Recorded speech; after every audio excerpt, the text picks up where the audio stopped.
बनना है, माया जारी तजना है। आर्जव धर्म सरल बनना है, माया जारी तजना है। भंवरों में डूबी नैया को भव सागर से तिरना है। आर्जव धर्म सरल बनना है, माया जारी तजना है। छुपा के रखा गाड़ के रखा, फिर भी साथ ना आया। चोरी करके कपट कमा के पशुगति में दुख पाया। गाड़ के रखा छुपा के रखा, फिर भी साथ ना आया।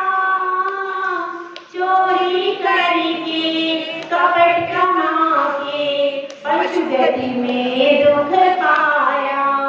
आज जान ले अपनी सरलता, सुखों का ये झरना है। आर्जव धर्म सरल बनना है, माया जारी तजना है।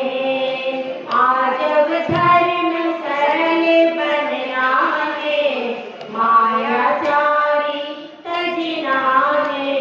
जय बोलिए खजराट श्री शांतिनाथ भगवान की जय।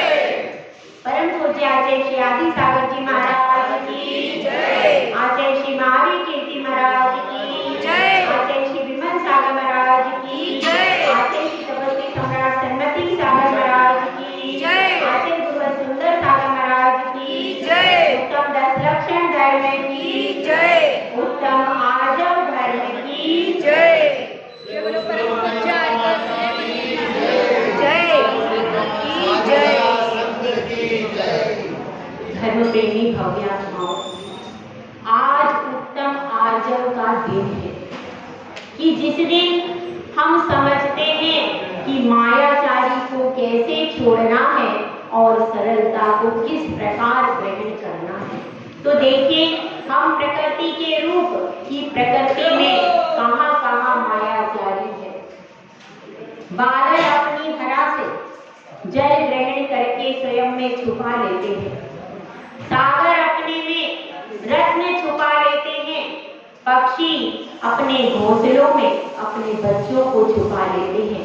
माँ अपने शिशु को आंचल में छुपा लेती है। नायिका अपनी कुरूपता को मेकअप से छुपा लेती है।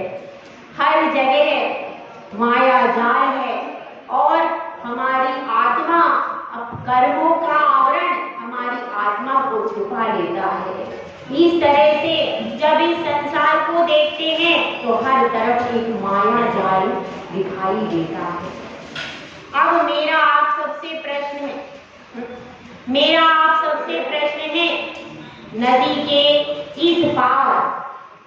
नदी के इस पार तिजोरी है जिसमें धन रखा है।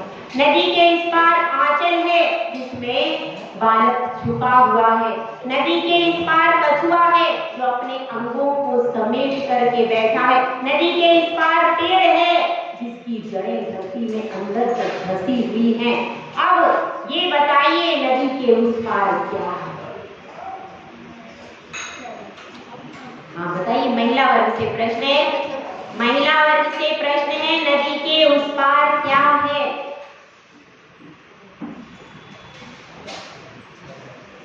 बताइए। इस पार तिजोरी है, इस पार आंचल है, इस पार बादल है, इस पार सागर है। नदी के उस पार क्या है? हाँ, पुरुष वर्ग बताइए, नदी के इस पार आंचल है, बादल है, सागर है, उस पार क्या है? क्या है? क्या है? जो उधर है वही इधर। जो उधर है वही इधर।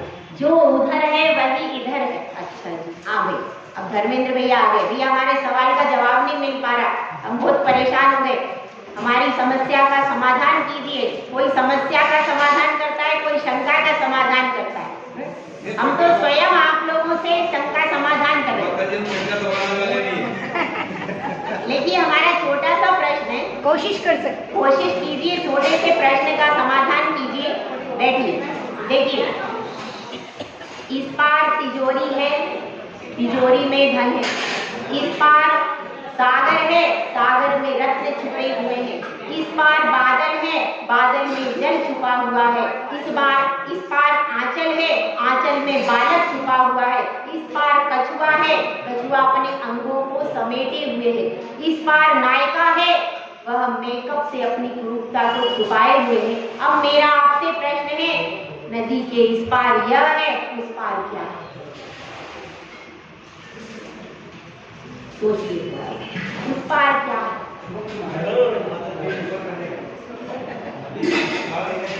नदी के इस पार आंचल है, बादल है, सागर है, तिजोरी है। उस पार क्या है?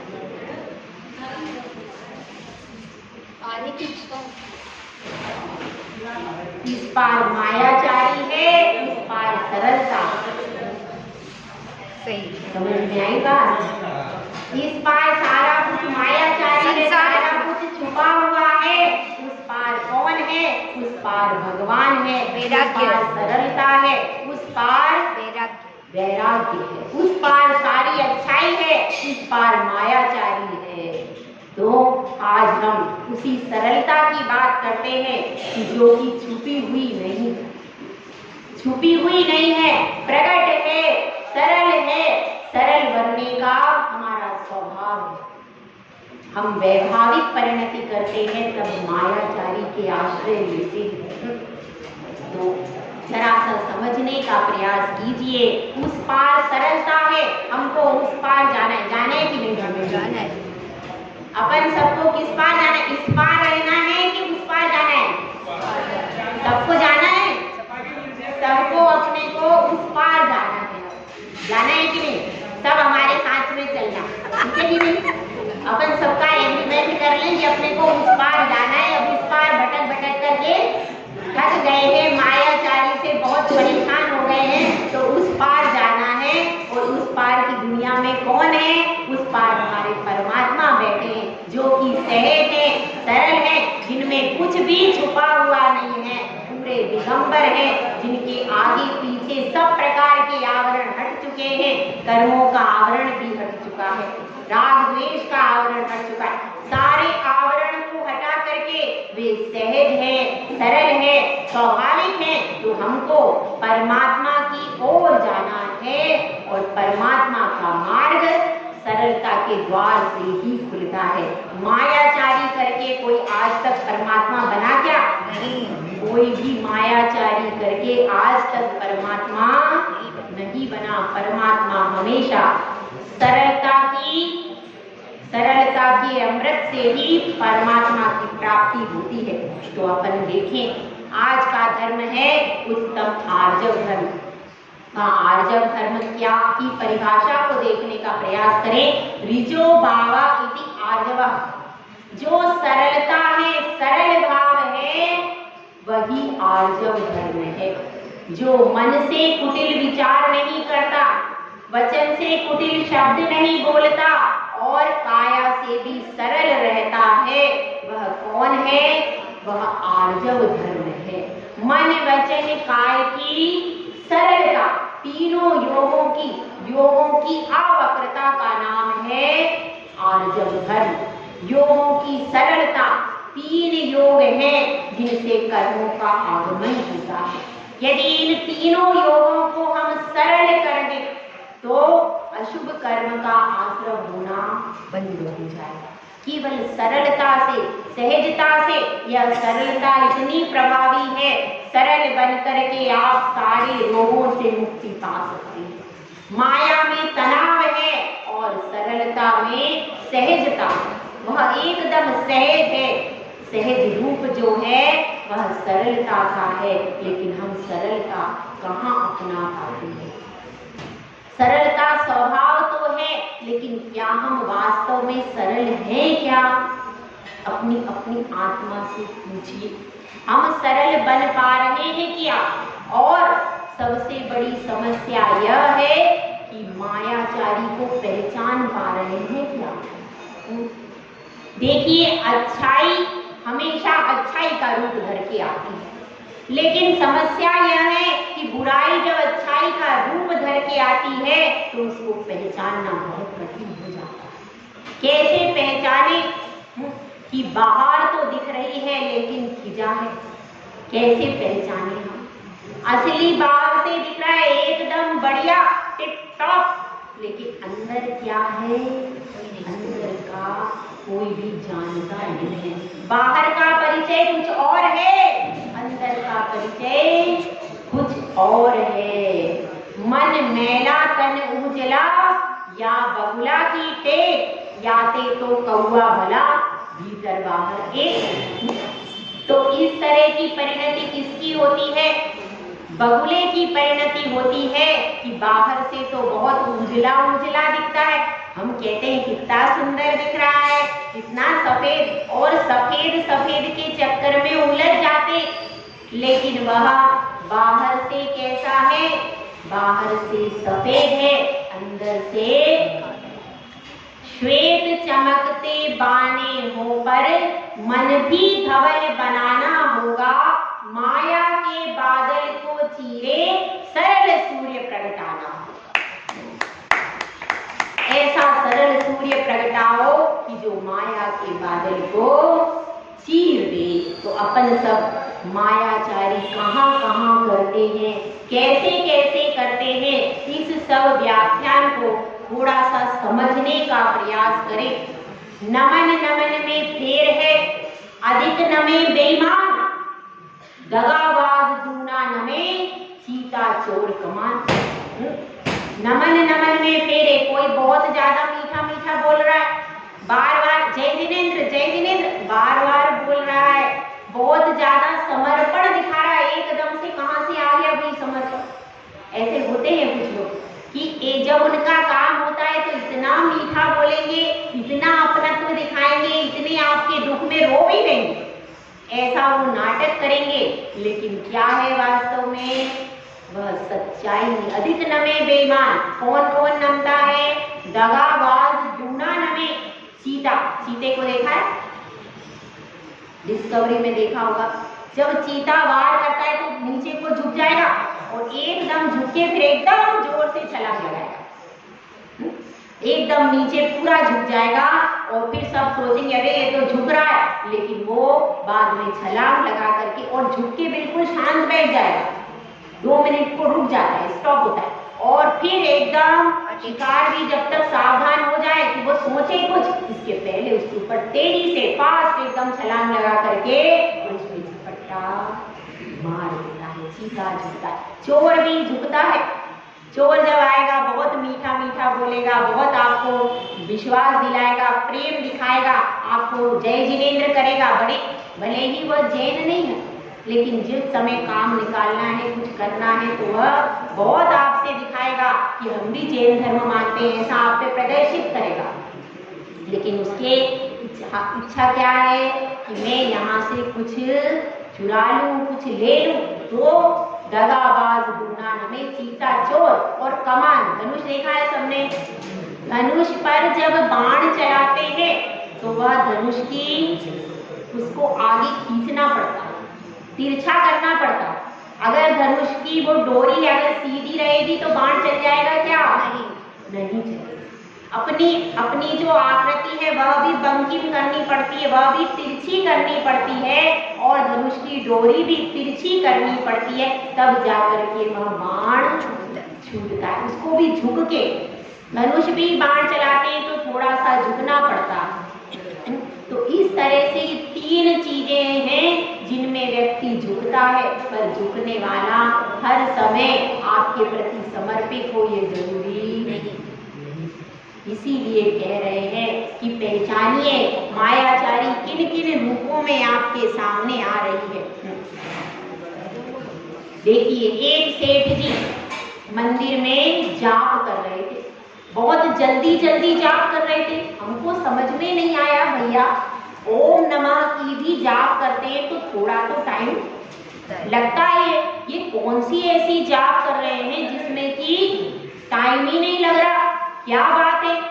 तो फिर हमने पूछ लिया भैया कौन सी जाप कर रहे हो? तो सेठ जी बोले बड़ा परेशान हूँ, पत्नी दिन रात पीछे पड़ती, मंदिर में जाओ, बहू पीछे पड़ती है, दिन भर माथा खाते हो, मंदिर में जाओ, बेटा दुकान पे जाता हूँ, बेटा कहता है पिताजी मंदिर में जाओ, तब मुझे मंदिर में भेजने को बड़े लालायित होते हैं, मैं बड़ा परेशान हो गया। तो मैंने सोचा एक दिन मंदिर जाकर ही देख लेते हैं। तो मैं आज मंदिर आ गया, पत्नी मेरी बहुत खुश, परिवार मेरा बहुत खुश है, बहू की चौके की चिक चिक बंद हो गई, दुकान की रिक रिक बंद हो गई, सब सुखी हो गए। और देखो यहाँ पर एकांत है, मैं दुकान का हिसाब लगा रहा था, झटपट लग गया तो मैं भी सुखी हूँ। बंधुओं, माला फेरत जुग गया, गया न मन का फेर, कर का मन का डारी दे, मन का फेर। माला फेरते फेरते युग बीत गए, लेकिन मन में जो मायाचारी बैठी है, मन का फेर है, वो गया नहीं है। इसीलिए हाथ का मन का तो डाल दो, पहले मन का जो तुम्हारा इधर उधर जा रहा है, संसार में फिर रहा है, उस मन के को फेरना चाहिए। अगर मन का फिर गया तो फिर कर का मन का ना भी फिरे तो भी आपकी साधना प्रारंभ हो जाएगी। तो बंधु ध्यान रखना। हम अब थोड़े इतिहास की ओर चलते हैं। पौराणिक आख्यानों में, पुराणों में, पद्म पुराण के आश्रय से हम देखते हैं कि मायाचारी किसने की और उसके लिए क्या फल मिला। देखिए, हम पहुंचते हैं एक छोटी सी कुटिया में, वहां पर एक भिक्षु बाहर खड़ा है, भिक्षाम देवी। अंदर से स्वर आता है, हे भिक्षु तुम अंदर आ जाओ, मैं बाहर नहीं आ सकती। हे माता, मैं तो भिक्षु हूँ, मुझसे कैसा भय? नहीं नहीं, तुम अंदर आ जाओ, मेरे देवर जी कह गए हैं इस रेखा को नहीं उल्लांघना, मैं बाहर नहीं आऊंगी। हे माता, मैं तो भिक्षु हूँ, मैं तो साधु हूँ, मुझसे कैसा भय? आप तो आ जाओ। अब सीता सोचती है क्या करूं? लक्ष्मण कह गए हैं किसी भी परिस्थिति में इस रेखा को उल्लंघन मत करना। इधर भिक्षा का प्रश्न है, द्वार पर अतिथि आया है, द्वार पर अतिथि भूखा ना चला जाए, यह भी तो मेरा धर्म है। द्वार की अतिथि की उदर पूर्ति करना भी मेरा धर्म है और देवर जी की आज्ञा का पालन करना मेरा धर्म है। मैं क्या करूं? मैं क्या करूं? कुछ क्षण विचार करती है, फिर सोचती है अभी तो द्वार पर अतिथि है, जो सामने खड़ा है पहले उसकी पूर्ति करना जरूरी है और मैं थोड़ा सा भोजन दे करके अंदर आ जाऊंगी।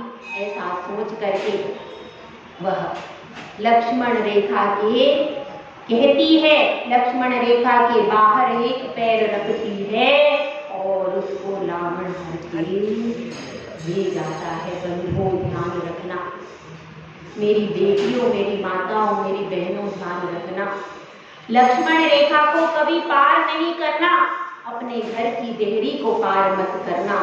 एक बार आपने देहरी को पार किया तो आपके जीवन में संकट ही संकट आना चालू हो जाएंगे। ये धर्म की देहरी है, इस मंदिर की देहरी को पार मत करना। इस मंदिर की देहरी को छोड़ करके, इस जिन धर्म की देहरी को छोड़ करके और कहीं किसी धर्म की, किसी मंदिर की देहरी में मत चले जाना, किसी और संप्रदाय में मत चले जाना, क्योंकि भले ही वह सब कुछ बाहर बहुत दिख रहा है, भले ही उनके मानने वाले बहुत हैं, लेकिन उसके बाद भी वहाँ पर दुख ही दुख है, वहाँ पर सुख का अंश भी नहीं है। हम थोड़े हैं, क्यों? हम हीरे हैं, हम रतन हैं। रतन थोड़े होते हैं, हीरे थोड़े होते हैं, पर एक रतन से पूरी दुनिया खरीदी जा सकती है। बंधुओं ध्यान रखना, देहरी न लाने जाना। और रावण ने रूप बनाया था भिक्षु का रूप। सीता समझ नहीं पाई, सीता सरल थी, उसके मन में पाप नहीं था, लेकिन वो पहचान जाती तो क्या हरी जाती। ऐसे ही नाना प्रकार के रूप धरकर आज न जाने कितनी सीताओं को हरने के लिए एक पूरा षड्यंत्र रचा जा रहा है। जैन धर्म की बहनों के लिए एक षड्यंत्र रचा जा रहा है कि अन्य धर्मावलंबी तरह तरह के भेष धर के आता है। कोई ब्राह्मण का भेष धर के आता है, कोई जैन का भेष धर के आता है, कोई किस प्रकार का भेष धर के आता है। उनसे प्रेम का नाटक करते हैं, दिखावा करते हैं, और उस छल में आज कितनी बच्चियां चली जा रही हैं।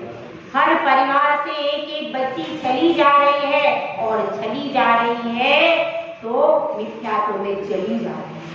ध्यान रखिए, पहचानिए। आज मायाचारी को पहचानने की आवश्यकता है। देखिए, इस छल के पहले भी रावण ने छल किया कि वह मारीच एक मृग बन के गया। हे प्रिय, मुझे यह सोने का मृग ला दो। राम भी जानते थे कि सोने का मृग नहीं होता, लेकिन कैसी उस समय बुद्धि फिर गई। क्या राम को नहीं पता था कि सोने का मृग होता है? लेकिन नहीं, मायाचारी चीज ही ऐसी है कि बुद्धि को फेर देती। उस समय बुद्धि, ना सीता को भी पता होगा कि सोने का मृग आज तक देखा नहीं, सोने का कहाँ से मृग होता है। सीता ने भी कभी सोने का मृग नहीं देखा, राम ने भी नहीं देखा, लेकिन उस समय बुद्धि कैसी हो गई, ऐसी बुद्धि हो गई कि राम उसे पकड़ने चले गए और सीता हरी गई। वह मारीच असली भेष में नहीं आया था, मृग का रूप बन करके आया था। इसीलिए कहते हैं कि अच्छाई जब बुराई के लिबास में आती है तो उसे मायाचारी, बुराई जब अच्छाई के लिबास में, बुराई जब अच्छाई का लिबास पहन करके आती है तो उसको मायाचारी कहते हैं। देखिए, एक सुग्रीव की कहानी आती है हमारे शास्त्रों में। सुग्रीव था और उसकी पत्नी सुतारा अत्यधिक सुंदरी थी। उसके रूप पर एक विद्याधर मोहित हो गया जिसका नाम था साहस। अब उसके रूप पर मोहित हो गया, लेकिन वह सोचता है सुग्रीव के रहते तो मैं सुतारा को नहीं पा सकता, तो मैं क्या करूं। तो उसने किसी विद्या से सुग्रीव का रूप बना लिया। रूप बना करके वह सुतारा के पास में पहुंचा, लेकिन उसके कुछ लक्षणों से वह सुतारा पहचान गई। जब उसने कहा कि अब सुग्रीव, असली सुग्रीव भी एक जैसा है, नकली सुग्रीव, दोनों का रूप इतना सिमिलर कि कोई भी पहचान नहीं पा रहा, तो मंत्रियों ने कहा जब तक असली सुग्रीव कौन है इसका निर्णय नहीं हो जाता तब तक क्या करेंगे, तब तक अंतःपुर में कोई भी प्रवेश नहीं करेगा।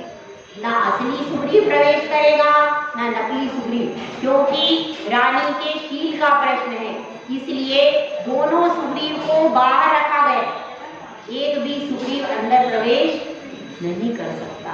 तो अब उस समय पर क्या स्थिति बनी कि उस समय पर वह सुग्रीव राम के पास में आता है और उनसे प्रार्थना करता है, तो राम फिर युद्ध लड़ते हैं और उसमें साहसवती विद्याधर मारा जाता है। उस युद्ध से क्या हो जाता है, वह अपने असली रूप को दिखा देता है और उसको पहचान करके वध किया जाता है। तो देखिए, मायाचारी एक न एक दिन प्रकट होती है, एक न एक दिन मायाचारी प्रकट होती है। तो देखिए, और हम थोड़ा सा इतिहास के में चले। शकुनी ने मायाचारी की, शकुनी जो कि कौन था, गांधारी का भाई शकुनी, उसने मायाचारी की। जब जुआ खेलने का प्रसंग आया तो पासे बदल दिए। पासे उसके डिफेक्टिव थे कि वह जब चाल चलता था तो उसके पक्ष में आते थे, और जो वो उसके पासों में ऐसा था, जो पासों में था वही वह चाल चलता था, वही नंबर वो बोलता था जो पासे में फिक्स थे, और वह जीत जाता था। तो इस तरह से शकुनी ने मायाचारी की, तो उसका क्या परिणाम हुआ? उसका यह परिणाम हुआ कि दुर्योधन आदि 100 पुत्र चले गए, अपनी बहन गांधारी का एक नाम भी नहीं रहा, उसके एक भी पुत्र ना रहा। इकलक पूत सवालक नाती, जाके घर में दिया न बाबा, कुछ भी नहीं बचा। इतना सब होने के बाद भी क्यों चला गया? यदि उस महाभारत में शकुनी नहीं होता तो महाभारत ही नहीं होता। महाभारत का सर्जक कौन था? शकुनी। उसने मायाचारी की और उस मायाचारी के कारण सारा खेल बदल दिया। तो देखिए, थोड़ा सा हम विचार करें। एक सियार था, सियार कुत्तों से परेशान हो गया, भागते भागते किसी तबेले में गिर गया। तबेले में नील रखा था, अब वह नील उसके पूरे शरीर में लिप्त हो गया। अब वह जंगल में पहुंचा, सब लोग देखने लगे ये कौन सा अनोखा जानवर है, नीला नीला, ऐसा तो कोई देखा नहीं। तो उसने कहा, सुनो, मैं यहाँ का राजा हूँ, प्रजापति ने, ब्रह्मा ने मुझे विशेष बनाकर भेजा है, मैं राजा हूँ। बोले भाई प्राणी की बातों में आ गए, वह जंगल का राजा बनकर रहने लगा। लेकिन एक दिन क्या हुआ, बहुत सारे सियार पहाड़ पर चिल्ला रहे थे। उनकी आवाज सुन के उसको भी अपनी याद आ गई और वह भी चिल्लाने लगा। जब उसकी आवाज सुनी तो शेर आदि सारे जानवर आ गए और उसको पहचान लिया। तो इस तरह से हमको भी सबसे पहले मायाचारी को पहचानने की जरूरत है। आज के समय में सबसे ज्यादा जरूरत किस चीज की है? मायावी को पहचान लीजिए। मायावी हर जगह है, धर्म के क्षेत्र में भी है, कर्म के क्षेत्र में भी है, हर क्षेत्र में मायावी छुपा हुआ बैठा है। उस मायावी को आप पहचान लेंगे तभी अपने जीवन को संभाल पाएंगे। यदि आप ना पहचान पाए तो आप भटक जाएंगे। किसी ने कबीर से कहा, कबीर जी आप तो जगह जगह ठगे जाते हो, बड़ी परेशानी है, और आपको सब ठग लेते हैं, आप इतने सरल हो। तो कबीरा ने क्या कहा, कबीरा आप ठगाइए और न ठगिए कोई, आप ठगे सुख उपजे और ठगे दुख होए। भले ही मैं आज ठगा जाता हूँ, भले ही आज मुझे लोग ठग लेते हैं और ठग ही लेते हैं, अपन कितना भी बचे कहीं ना कहीं तो ठगे ही जाते हैं, ठगे लेते हैं भले ही, लेकिन मैं किसी को नहीं ठगूंगा, क्योंकि आप ठगे दुख उपजे। अगर मुझे वो ठग लेते हैं तो कोई बात नहीं, मेरा मायाचारी का बंध तो नहीं हो रहा, उसने मुझे ठग लिया, मेरा मायाचारी का बंध तो नहीं हुआ। लेकिन यदि मैं औरों को ठगने की विद्या चालू करूंगा तो मुझे भी मायाचारी का बंध होना चालू हो जाएगा। इसलिए देखिए, कृष्ण का छल, कृष्ण ने भी छल किया। क्या छल किया कि उसने वह पशु बंधवा दिए, और जब वे पशु बंधा दिए, यह किसी को मालूम नहीं था, किसी को मालूम नहीं था। सब तो उत्सव में जा रहे थे, 56 करोड़ बराती बारात में जा रहे थे, सब खुशियां मना रहे थे कि राजुरी वह हमारे घर की बहू बन करके आएगी। लेकिन सभी की खुशियों पर वज्रपात कर दिया। क्यों? मान के कारण कि मैं बड़ा रहूंगा, तीर्थंकर यदि राज्य करेंगे तो उनकी शक्ति मुझसे कई गुना ज्यादा है, इसके कारण तो उसने भी छल से वे पशु बंधवा दिए। इस तरह से कई सारे व्यक्तियों ने छल किया। अब देखिए, एक माधव की बात सुनिए, बहुत अच्छी बात है। माधव से रुक्मणी कह रही है कि हे माधव, हे मोहन, तुम मेरी एक बात को बता दो, एक बात बता दो। तो माधव कहते हैं कि हे प्रिय, तुम पूछो, जो तुम पूछोगी वो जवाब दूंगा। तो कहती है रुक्मणी कि सुनो मेरे मोहन, इतना बता दो कि तुम्हें ये बांसुरी क्यों इतनी प्रिय है? जब जाते हो तो इसको साथ में रखते हो, कभी कान में रखते हो, कभी होठों से लगाते हो, इतनी तुम्हें प्रिय क्यों है? इसमें क्या इतनी बात है? तुम मुझे भी हर समय साथ में नहीं रखते, लेकिन इससे तुम अलग नहीं होते, इसमें क्या ऐसी बात है कि ये तुम्हारे साथ? तो कृष्ण कहते हैं, सुनो, इसमें पहला गुण है बिना बुलाए नहीं बोलती। स्त्रियों में क्या आदत होती है? एक बार बोलना शुरू करती है तो चुप ही नहीं होती। और मैं जब इसको बुलाता हूँ, मैं जब इसमें बोलता हूँ, तभी यह बोलती है, बिना बुलाए नहीं बोलती है। उसका पहला गुण है। दूसरे देखो, दूसरा गुण इसमें क्या है? दूसरा गुण यह है, जब बोलती है मीठा ही बोलती है। महिलाएं क्या मीठा बोलती है हमेशा? बताओ, जब बोलती है तो कैसा बोलती है? यह तो मीठा ही बोलती है, मधुर ही बोलती है, कर्णप्रिय ही बोलती है, इसलिए ये मुझे बहुत प्रिय है। तीसरी बात इसमें है, तीसरा गुण क्या है? तीसरा गुण इसमें यह है कि यह बिल्कुल सरल है, भीतर बाहर एक है, इसमें कोई गांठ नहीं है, एकदम सहज है, सरल है, इसमें गांठ नहीं है, इसलिए यह मुझे अत्यंत प्रिय है। और महिलाओं में क्या होता है? महिलाओं में, पुरुषों में भी होता है, ऐसा नहीं है, लेकिन अंदर गांठ होती है। तो बांसुरी कैसी है? सरल है, मीठी है और बुलाने पर बोलती है। ये तीन गुण इस बांसुरी में है, इसलिए मुझे ये बांसुरी अत्यंत प्रिय है। तो ऐसा ही हमको बनना है, सरल बनिए, सहज बनिए और मन में गांठें न रखिए। गांठें मन में रहती हैं तब व्यक्ति मायाचारी करता, उनको छिपाने के लिए। किसी में कुछ कमी हो तो उसको छिपाने के लिए फिर क्या करते हैं? फिर पूरा माया जाल बिछाया जाता है, तरह तरह से माया जाल बिछाया जाता है। और देखिए, कभी कभी मायाचारी के जाल में हम खुद फंस जाते हैं। वो कैसे फंसते हैं उस चीज को देखते हैं। एक था मायादास, उसको बंबई से कलकत्ता जाना था, पत्नी बार बार बुला रही थी, वो तो वैसे लाना नहीं चाहता था, लेकिन अब मजबूरी में जाना पड़ रहा था। वो तो सोचता था वहीं रहे तो अच्छा है, भोजन की जुगाड़ तो कहीं भी हो जाती है, पर दिन भर परेशान करती है, उसकी जुगाड़ कहाँ से होगी? तो इसलिए वो जाना नहीं चाहता था। लेकिन अब क्या करे, बार बार सासू जी के तार आ रहे थे, आ जाओ।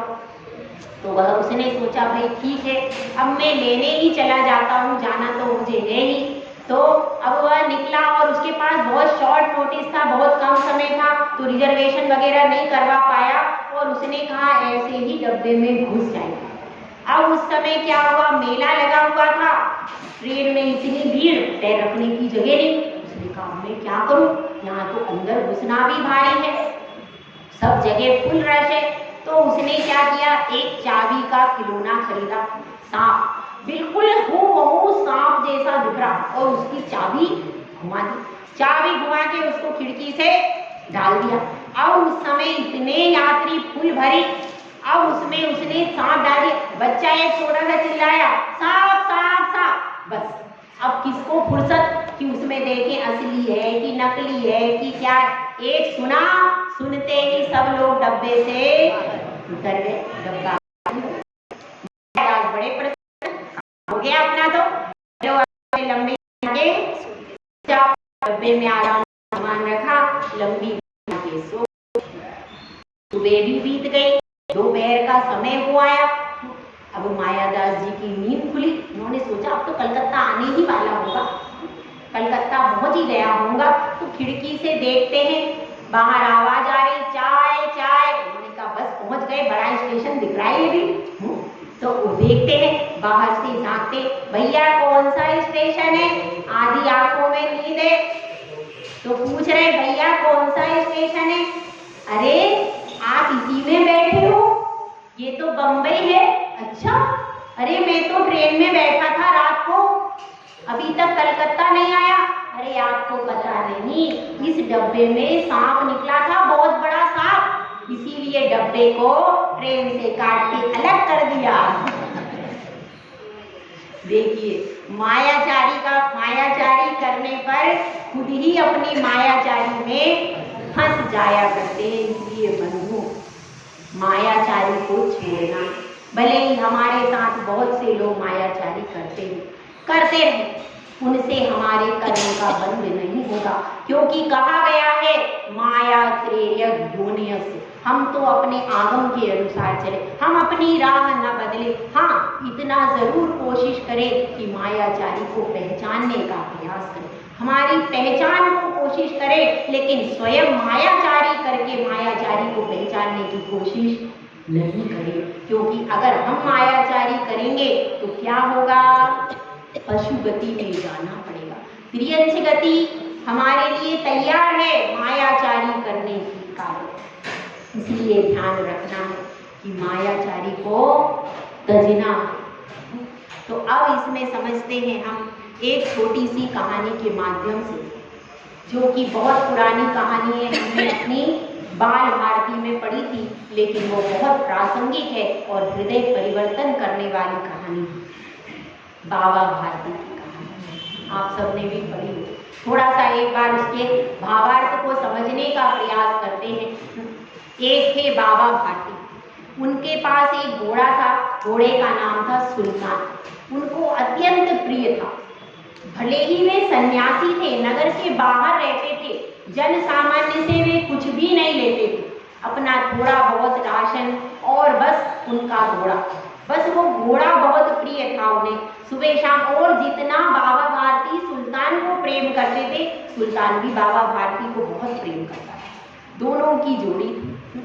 अब एक दिन बाबा भारती अपने सुल्तान को लेकर के शाम के समय घूमने के लिए गए और देखते हैं एक कोने में एक बहुत बूढ़ा सा भिखारी बैठा हुआ है, हाथ पैर उसके गल गए ऐसा लगता है, बड़ा विभत्स सा दिख रहा है और कराह रहा, उसकी कराहने की आवाज आ रही है, हाय हाय, ऐसी कराहने की आवाज आ रही है। बाबा भारती को देखते ही दया आ गई।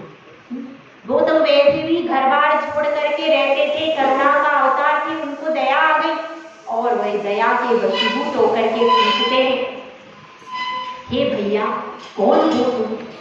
मैं तो परदेसी हूँ, इधर भटक के आ गया, उस नदी के पार जाना है, कोई मुझे सहारा नहीं है, मेरे पास कोई संपत्ति नहीं है, मैं कैसे नदी के पार जाऊंगा? अरे भैया मैं जा ही रहा हूँ, मैं तुम्हें ले चलता हूँ।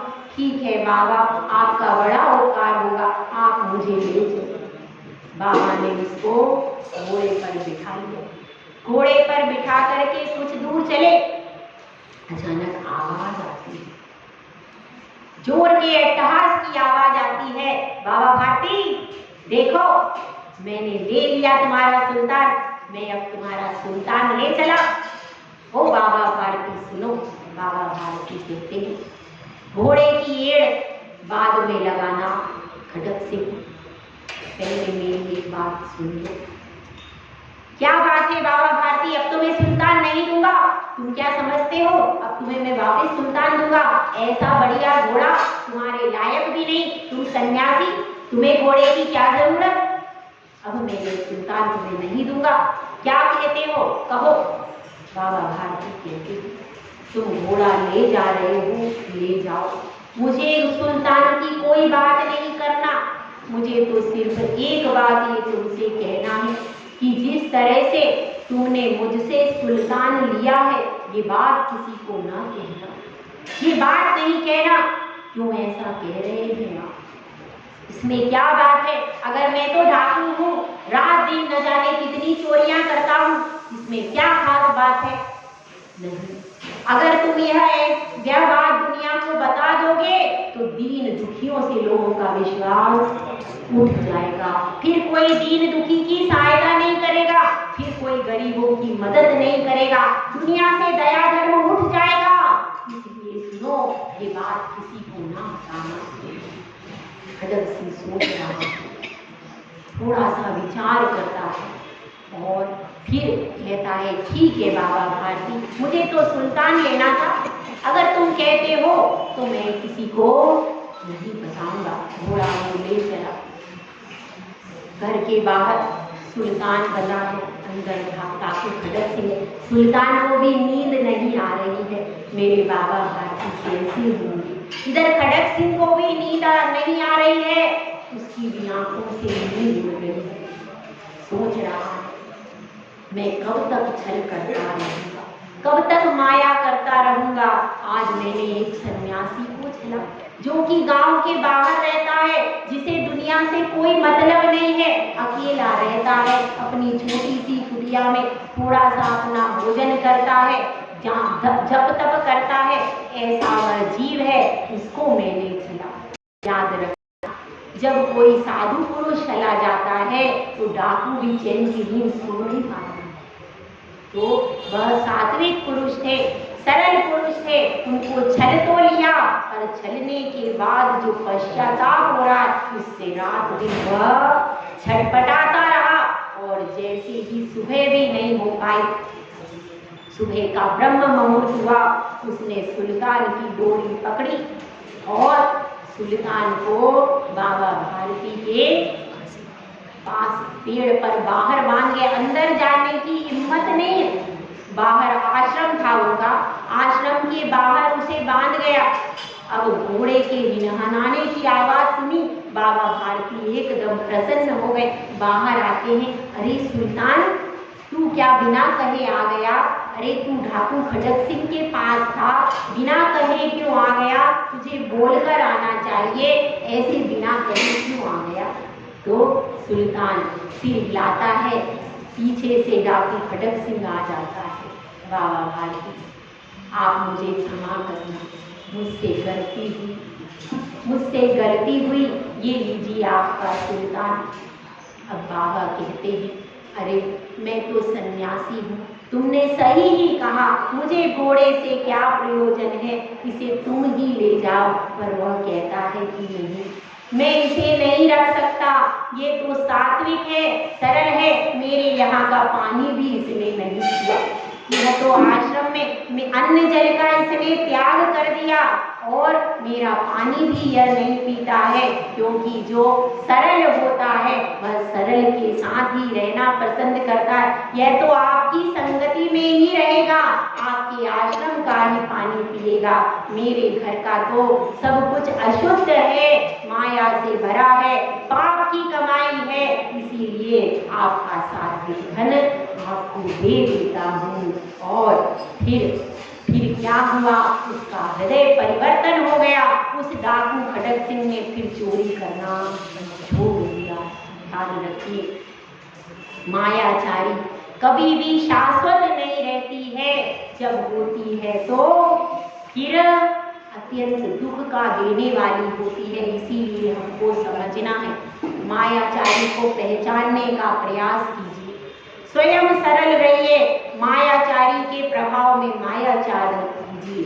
स्वयं तो हमको सरल ही रहना है, लेकिन मायाचारी को सिर्फ पहचानना है, जानना है, लेकिन स्वयं को मायाचारी में नहीं लगाना है, क्योंकि कहा गया है, दगा किसी का सगा न होता, ना मानो तो कर देखो, जिसने दगा किया है जाकर उनके घर देखो। दगा किसी का सगा न होता, ना मानो तो कर देखो, जिसने दगा किया है जाकर उनके घर देखो। जो दगा करते, एक सेठानी ने 20 मिश्रित लड्डू इसको दे दिए भिखारी को, और सेठानी अपने घर में बैठी है। साधु 20 मिश्रित लड्डू लेकर के चला गया, उसने कहा बहुत अच्छे लड्डू हैं, शाम को खाऊंगा। अब शाम को संयोग से उसी सेठानी का सेठ धर्मशाला में रुक गया, और अब वो भूखा था, दूर से आया था, भिखारी से पूछता है, बाबा कुछ हो तो दे दो। भिखारी के पास क्या था, उसने कहा ये कुछ लड्डू पड़े हैं, यही खा लो। और उसी सेठानी का सेठ लड्डू खा गया और वहीं पर खत्म हो गया। और दूसरे दिन वह भिखारी आता है और द्वार पर यही गाता है, दगा किसी का सगा न होता, ना मानो तो कर देखो, जिसने जिसने दगा किया है जाकर उसका घर देखो। सरलता आत्मा का स्वभाव है, सरलता हमारा मोक्ष मार्ग है। सांप जब भी बिल में जाता है सीधा होकर जाता, टेढ़ी टेढ़ी कितनी ही चाल चलेगा बाहर, जब बिल में जाना होगा सीधा होकर जाएगा। हमको भी मोक्ष महल में जाना है, मोक्ष महल में जाने के लिए सरलता को अपनाना होगा। सरलता को अपनाइए, मन वचन काय से कुटिलता को हटा करके हम सब परमात्मा की राह पर चले। जय भगवान, जय सुंदर सागर महाराज की जय, माता जी की जय।